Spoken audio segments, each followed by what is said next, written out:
Hi. And yeah, I know that I haven't really been doing this for a while, like almost 2 weeks already, but it was partly because I didn't have a proper chance to record any games for a while, and then I just didn't feel like making commentating on these games until now, and now I had a proper chance to do so, unlike before. So that's it, I guess. This is ZvT against some Othello dude. I guess he's not too bad. He's like C+ now, I think, and it's quite early to the season, so it's not bad at all. And yes, this is Othello, so the rush distances are not too long, so it's fine doing circling builds.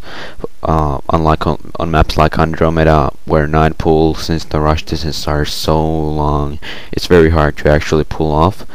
But on this map, it's actually completely fine. And on this map, the terrain usually likes to do something like 1 rax to fast expansion.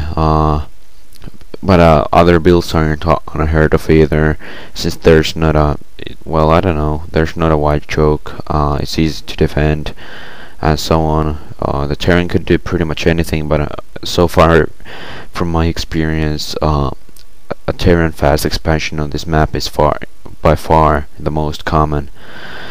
It's also very easy to obtain your second gas. I mean, second expansion with gas, since it's like right in front of the natural. So it's quite easy for Ahzz to keep it and take it, but it's also the same for the terrain, and you gotta take that to account when you play a terrain player, since once they get those 3 gases, they can build like almost anything. They could build like 2 factory tanks and 2 starport vessels, and you just gotta react accordingly, and never forget that what you might get from those expansions. I started off with a 12 hat build. It's quite solid on this map, since they usually don't like to do some sort of a quick rush, and I just feel like doing 12 hats in ZvT in general. But that's also partly because I'm quite confident in my macro versus whatever fast barracks is, which might cause some or try to cause some damage to my expansions and so on. On this map, since there's very easy third gas, and it's pretty obvious that he's gonna fast expand. First off, he had 1 barracks only, and that 1 barracks was complete instead of starting. And I didn't see a second barrack starting, and I didn't see a refinery coming up. So it's pretty much the only possible option is that it would be a fast expansion, and really I saw the CV coming down, and I see the CC over there. And I like to double expand, since it's very easy 3 gases. It's easy to do fast tech and so on. Actually, in my previous ZvT, when I did double expansion on Blue Storm, which some of you may have already seen, the problem was, one problem was that I didn't have a second gas expansion early enough, so it was very difficult to do a fast tech. This build, it's very solid. He loses all that advantage he might gain on you when he does that.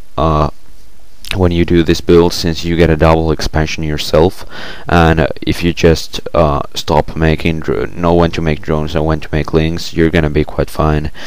On this build, in theory, you gain much more units than your opponent, and if your macro is at least somewhat decent, it's actually true. But you can't forget that if you actually screw up somehow, like lose your units almost uselessly, be careless in a fight, and he doesn't lose much, but you do, like I will do in this game, as you will notice, since I was careless, then unless you have high tech and defilers to actually stop him from advancing, it's pretty much GG for you. Like not making a fast tech with this build is completely fine if you're confident in your macro that you can outmass your opponent, and more than that, that you won't waste units. If you somehow get careless and lose some stuff very well without getting much, it's gonna be pretty much over for you. So you gotta be careful with your units and get a quite fast tech. Of course you can't make a super fast tech, and you shouldn't actually do that since your economy will get a disadvantage from that. But you can still get a quite fast gas, I mean hive, and get like defilers or something. Usually it's defilers, and that's pretty much what you gotta do. And by the time he moves out with something like Marine Medic tank vessel, your defiler should be about ready when he's about to knock your second expansion in front of your natural. But that's not really a problem, since you still should have quite a decent army, so you're able to slow him down enough with that. I'm not saying waste, but you can sort of like borrow your lurkers and keep him sort of like delaying his advance and so on. Over here on this build, you don't really need more than 2 sunken colonies per expansion, since you're gonna make mass links in early game. Well, not mass links, but you're gonna make quite many links. Like 2 groups of speed links with a good flank can easily beat a normal Marine and Medic rush. Over here, I don't know if it was just a coincidence or if he just knew what to do or something, but he actually didn't move out until he had a bigger Marine and Medic army, and that actually worked to his advantage a lot, since that way my links can't do anything against it. I need lurkers too. If he had moved out with just a normal sort of Marine Medic army, maybe like 12 M&M, then I'd have no problems with my links flanking and destroying his army. But that didn't happen, so I had to wait for lurkers before actually attacking. Otherwise it would be just a waste, and I'd lose my army advantage at least for a moment. Keep expanding more, and remember to make your tech quite early. Make units on this build. Keep making lurkers all the time. Lurkers are actually real powerful, unlike what some zergs, at least at the lower levels, seem to think that they're fine with some few lurkers or something, and like they can't make lurkers if they don't have enough links or something, but that's not really true. You could have even a one-on-one combo on links and lurkers if you simply have the gas and an economy for it, but it's important to keep making lurkers, since the more you have lurkers, the power of your army pretty much rises exponentially. So it really makes a huge difference. I'm preparing a good flank over here. I see him advance, and so on. And burrow my lurks, stopping his marines from running or advancing to some other way. Starting my hive now.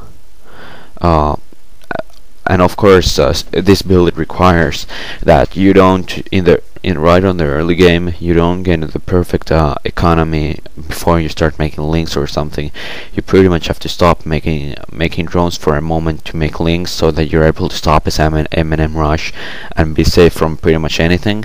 But once your lurkers start coming out, once your lurkers come out, you can pretty much do something like make only drones and lurkers, at least mostly, until you have enough drones, and then switch back to links,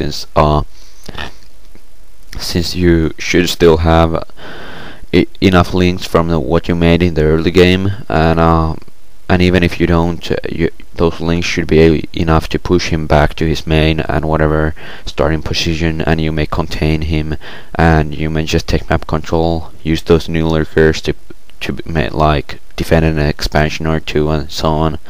So yeah, you pretty much gotta contain your opponent in his main. You really slow him down a lot if you do that. Like if I didn't contain on this game, and I just waited in my main until I had defilers or something, I'd have probably lost, since he can advance so quickly to my main that it doesn't really make a difference if I make a fast fire or no. He will just be in my naturals and whatever to attack. Of course, if I don't get careless with my army, I shouldn't lose to him, at least in the first battle, but still it's good to have defilers earlier on and so on.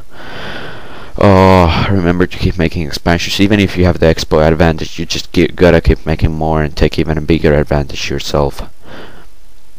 Right now I have about enough drones, so I pretty much start making units again.